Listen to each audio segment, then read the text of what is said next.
Well, I think NATO is an organization that was founded specifically at the time in 1949 because the Soviet Union was using salami tactics to swallow Central and Eastern Europe after the war.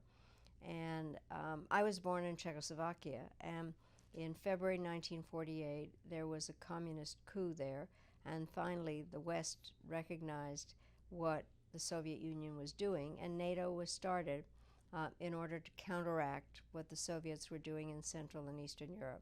So they have been the most powerful military alliance in the history of the world. The question was what its role was going to be at the end of the Cold War.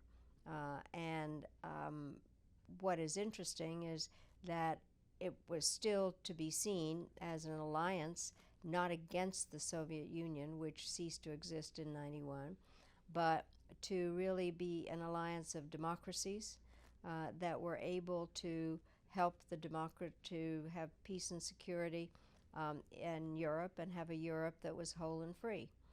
At the 60th anniversary of NATO, I was actually asked by Secretary Clinton to be a part of a group of experts that was advising a new Secretary General of NATO, Rasmussen, on what the next phase of NATO was supposed to be.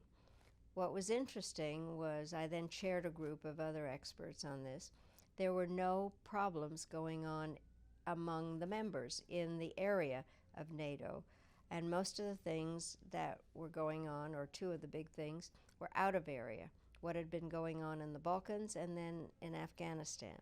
And so we were beginning to look at what out of area role for NATO was, and also whether cyber attack was an Article 5 attack. What is interesting is how things have changed since in the last 10 years, and now there really are threats to the members of NATO itself within Central and Eastern Europe, and those affiliated with NATO through the Partnership for Peace. And so, again, people are trying to figure out what the role of NATO is in the balance of power.